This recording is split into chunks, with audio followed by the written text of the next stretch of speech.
My name is Kathy Brown. I'm 42 years old.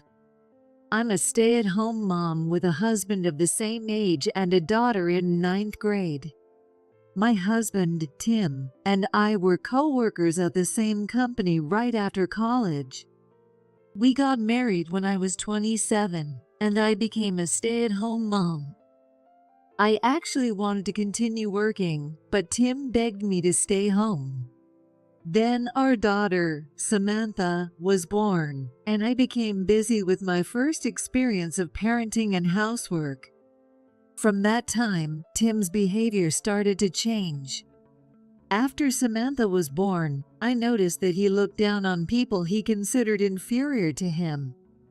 He always made comments to me, even when I hadn't slept at all due to our baby's nighttime crying, about how I was a stay-at-home mom with no income. Must be good to be a carefree housewife. Moreover, he would sometimes be cold towards our daughter. When she was in kindergarten, she occasionally made predictions that came true. For example, on our way back from the store, she insisted, I want to go home this way today. Sure enough, there was a traffic accident on our usual route at that time. Over time, Tim started to find her unsettling. As Samantha grew, her strange predictions stopped, but Tim still didn't engage with her and now hardly speaks to her. Instead, he started blaming me. Samantha is so sullen because of you. Tim started blaming everything he disliked on me. Of course, I've thought about getting our divorce, but I'm holding on until Samantha graduates from college. One Saturday, Samantha was out all day for her club activities, and Tim was also out, so I was engrossed in my hobby of making jewelry. I've always liked doing detailed work. It's a stress reliever for me. I heard someone come home and saw Tim open the living room door. He looked pleased but sneered when he saw the half-finished jewelry.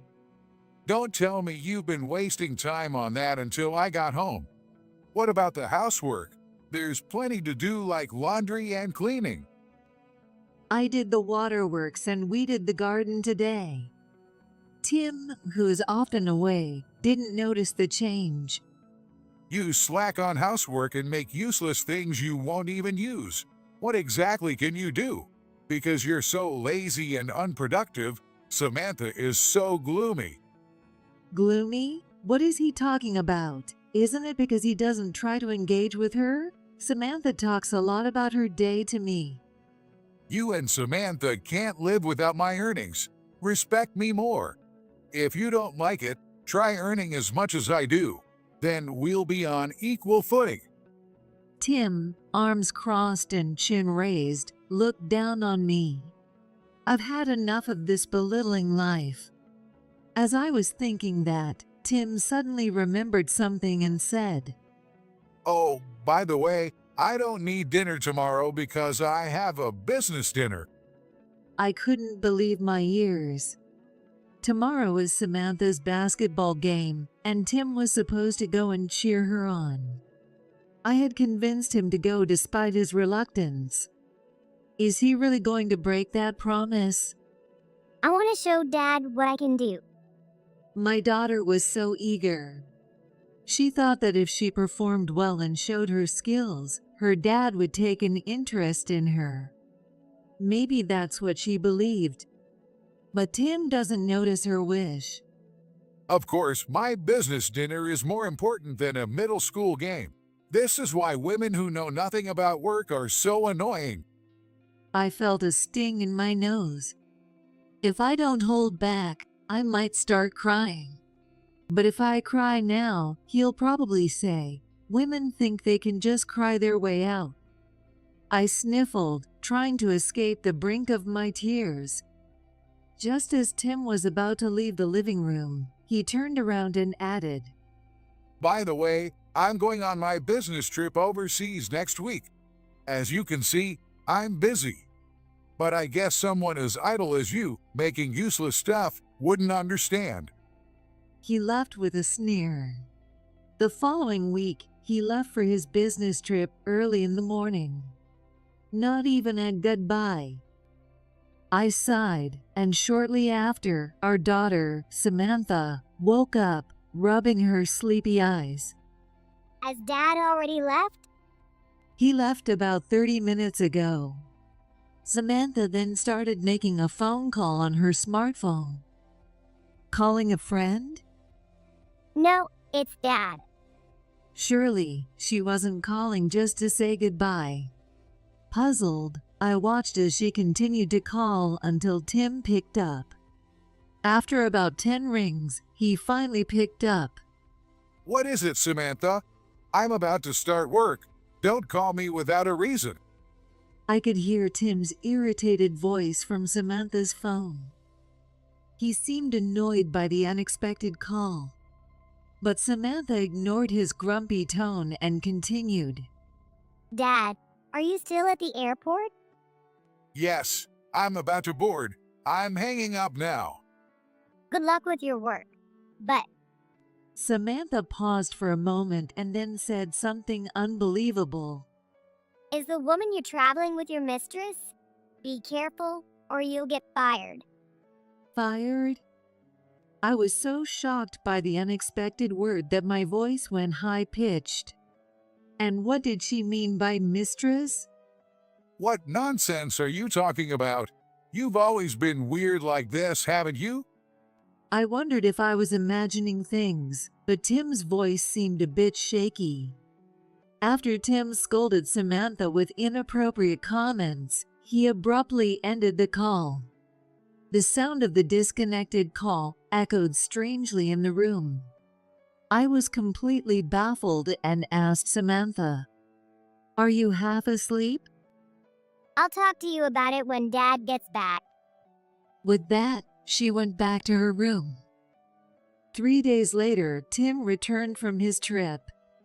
He walked into the house as if nothing had happened. I wanted to clarify what happened on the day he left, so I asked, "Hey, about that phone call the other day, what was that about?" Tim turned around with a mocking expression. Do you really believe Samantha's silly talk? She's been saying weird things since she was little. I was exasperated. That was true when she was in kindergarten. But now she's in middle school. She'll be in high school next year. It was clear how little attention my husband had paid to our daughter. I became furious and confronted him. Enough. You may not care, but Samantha is going to be a high schooler soon. No matter how poorly you've treated her, she wouldn't lie like that. I yelled at Tim. 16 years of marriage, and it was my first time fighting back. I didn't know I could raise my voice so loudly. You, getting all high and mighty while I'm away on my business trip. Who do you think makes this life possible? Enough! Don't you dare talk back to me again. Tim's face turned as red as a boiled lobster, and he grabbed my collar, raising his right hand high. He's going to hit me. Just as I shut my eyes tight, the doorbell rang. Shit. He lowered his right hand and let go of my clothes. Go get it. Okay. I'm saved. I patted my chest in relief and hurried to the monitor, where I saw Tim's boss, John. I knew this boss well since he had been very supportive of me when I worked at the company. He was the one who celebrated our marriage the most in the office. Why is he here suddenly? He's not the type to drop by unannounced. I pressed the button and greeted him. "It's been a while. What brings you here?" On the screen, John looked uneasy, shifting his body from side to side. "Oh, Kathy, long time no see. Sorry for the sudden visit, but is Tim at home?" Obviously, he had business with Tim. Normally, this could be handled by email or phone. Does it have to be in person? Hey, what's taking so long? Who are you talking to? Tim, annoyed by my long interaction, asked impatiently. John is here. For some reason, Tim's face went pale. His eyes darted in all directions, and he began trembling uncontrollably, completely losing his composure. The opposite of his previous attitude. I'll go ahead and let him in. As I headed towards the door, Tim hurriedly blocked my way. Wait, the house is messy. I'll talk to them outside. You stay here. What are you talking about? I just vacuumed. Didn't you notice? The only thing in the way was his suitcase from the overseas trip. We can't have a conversation standing outside. This is your important work contact. Even I, as a stay-at-home mom, understand that much. I spoke a bit sarcastically and tried to walk past him. But he grabbed my arm and dragged me into the living room, clearly not wanting me to meet his boss. Ouch! The force made me cry out. Just then, our daughter, Samantha, slipped past us and opened the front door. John, greeted by her, stepped inside and saw us struggling, his face turning red. Tim, not only are you cheating, but you're also laying hands on your wife.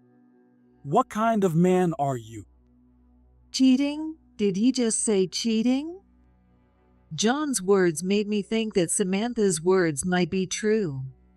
But how did John know about Tim's affair? Tim just got back today and hasn't even been to the office yet. I didn't need to ask, as John yelled the explanation at him. How do you explain making a move on my daughter? I see, that's what it was. I glanced at Tim, who was sweating profusely and shaking his head desperately. Misunderstanding? Who told you that? He was denying it fervently, but his expression and behavior clearly showed he was lying. It's obvious. Are you going to play dumb? Then what is this photo?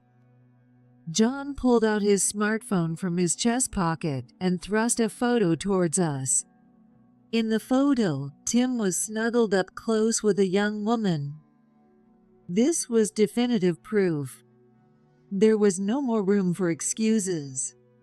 I felt strangely detached, as if this were someone else's problem. Do you still insist you didn't do it? Tim glared at the photo, his face contorted as if he had bitten into something sour. He stared fixedly, probably desperately trying to come up with an excuse. John explained the situation so that even I could understand. My daughter and Tim have been having an affair for 2 years. This so-called business trip was a lie. They actually went to a resort hotel outside the county together. The idea of a 43-year-old trying to avoid detection by staying in the room made my skin crawl. I got goosebumps. I remembered that when I worked at the company, John's daughter was in elementary school. If my memory serves me right, she should now be in her early 20s. As I started thinking, I felt an overwhelming sense of disgust toward Tim. I couldn't stop shivering. Unconsciously, I rubbed my left arm. John continued. The whole company is gossiping about it. Aren't you ashamed? Hitting on a girl nearly 20 years younger. I've been deceived by you for 2 years. Well, how did you find out about their affair this time?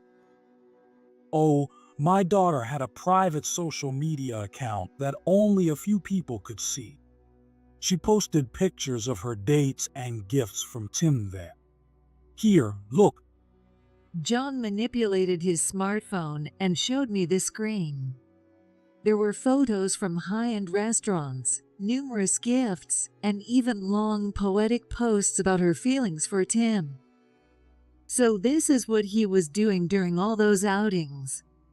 I quickly turned to look at Tim. He had his lips tightly sealed and was looking down. Had he given up resisting the overwhelming evidence? On the day of the trip, my daughter, while drunk in the room with Tim, accidentally posted a photo to her public account, which is followed by company people, instead of her private one. Maybe she let her guard down since she hadn't been caught before. How foolish. The rumors spread at the speed of light through the company, reaching the boss's ears. My daughter having an affair with my colleague. It's the worst kind of gossip. It's ruined my reputation. Clenching his fists in anger, John shouted, and Tim hesitantly opened his mouth. Well, let me explain. There's a reason for this. Even now, trying to make excuses? What a fool he is. I've never seen him like this. He always acted superior to me, but he could be so polite to someone above him. An excuse? Fine, let's hear it. Tim's face lit up, and he started speaking fluently, a stark contrast to his earlier silence. Actually, your daughter repeatedly approached me, asking me to date her. I told her I couldn't because I was married. John listened with folded arms, his expression skeptical. She even said she'd be fine with just being my mistress or occasionally going out for meals, but I clearly refused. Then she started editing and posting photos. Editing and posting photos? For what reason? You stay out of this. Tim glared at me before continuing. She cut out group photos from company dinners to make it look like we were together. I told her to stop, but she then asked if I would make her my mistress. So he was trying to say that the photos were the delusions of the boss's daughter, who wanted to make it seem like he was her boyfriend. I almost admired how coherent his excuse was. If that's true, then my daughter was causing trouble for you. Yes, I really wanted to discuss it with you, but I didn't want to provoke her.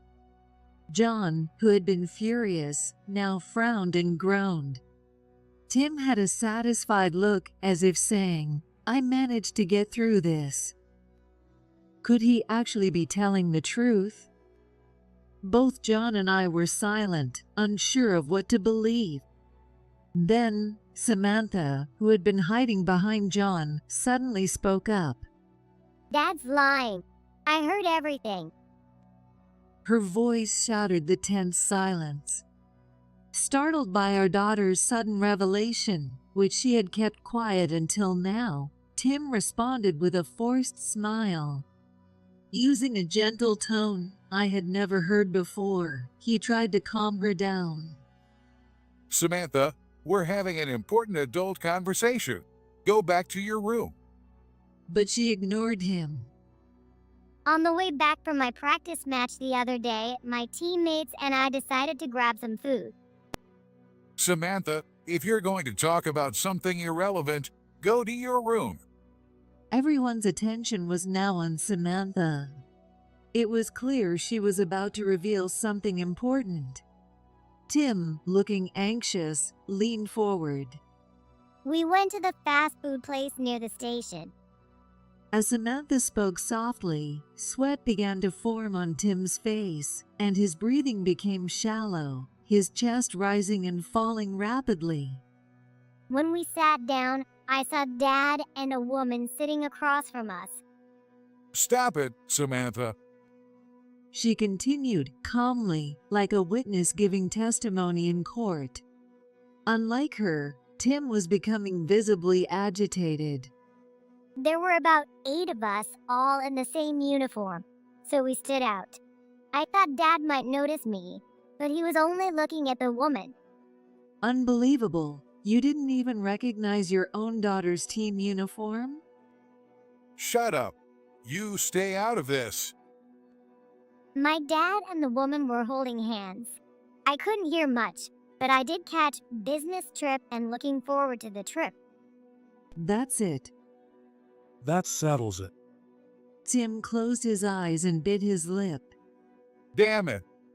Hearing his barely audible words, I felt myself growing cold inside. John, now angrier than ever, shook with rage and shouted, Figure out your next steps on your own. I can't believe I ever cared about you. He stormed past Samantha, slamming the door behind him. Wait, let me explain. Damn it. Facing an effective dismissal, Tim collapsed to his knees. This can't be happening.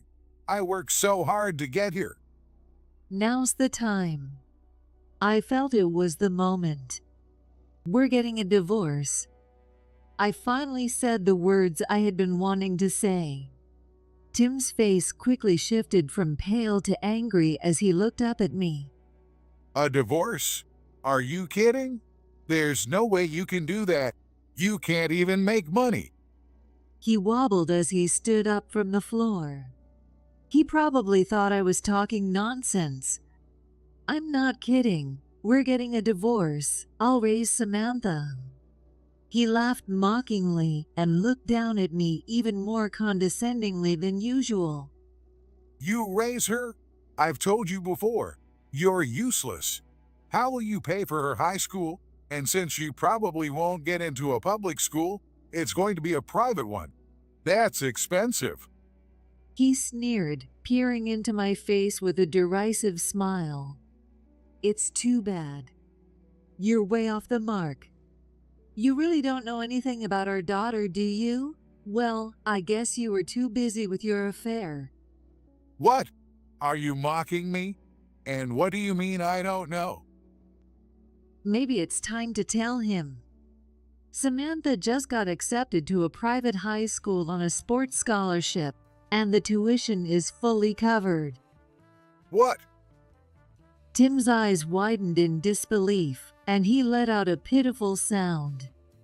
The practice match you dismissed as just a middle school game was actually a crucial one with many scouts watching. That's why I wanted you to come. Samantha got scouted and received a scholarship offer from a prestigious private high school for basketball. But wait, what about living expenses? Even if tuition is covered, there are other costs. He blurted out, trying to grasp at straws. Does he still think he has the upper hand? No company is going to hire you, a housewife who hasn't worked in years. Maybe you could manage a store job at best. Former stay-at-home mom. He assumed I would struggle to find a job, but the same applied to him. He seemed to have completely forgotten that he was also facing unemployment. I decided to tell Tim. Actually, I have an income. What? He looked at me with disbelief in his eyes. There's no way a stay-at-home mom like you has an income. Stop lying. Pretending you're stronger than you are is pathetic. He still looked down on me. I straightened my back and spoke with confidence. I'm not lying. You know how I've been making jewelry as a hobby? The ones you always mocked. So what? Those pieces, which were quite flashy, turned out to be popular as bridal accessories. No way. He flinched but quickly regained his composure. Even if they're popular, those things only sell for, what, $8 a piece at most. No way that's anywhere near my salary. His condescending attitude had reached an expert level. I almost respected him for it. But today was the end of it. How much did you say they sell for? What? $8. Wrong. $250. Really? He recoiled in shock, taking a big step back. As he stepped back, I inched closer. Yes, $250 each. They're considered affordable for bridal accessories, so I keep getting orders. If I sell 40 pieces, that's $10,000 a month. Jesus Christ. $10,000 a month? He's shocked. Of course, he was. $10,000 a month was more than Tim made. I had already surpassed the income level he had once told me to reach to be considered his equal. You told me before that if I made as much as you, we'd be equal. So by that logic, the one with a higher income should be superior, right? His lips quivered. He must be furious. The woman he belittled as useless was now earning more than him. Who put that idea in your head? Excuse me? What does he mean by that? I responded with a question. Whose advice made you decide to sell them? Yeah, you must be cheating too. Did the guy you're seeing tell you how to make money and get a divorce? Huh? Tim, now desperate, said whatever came to his mind. Just because Tim cheated, he assumed I must be cheating too. How insulting. As I was about to shout in anger, a calm voice came from behind us. It was me. Samantha said, looking straight at him. What? Tim asked. I was the one who advised Mom to sell her jewelry. A classmate of mine has a hobby of making handmade crafts and sells them online. She makes about $100 a month, so I told Mom that hers could sell for much more. Thanks to her, people now call me a popular bridal accessory designer. You always called me a useless housewife, but this made me really happy. So you see, I have enough money and work to live with Samantha.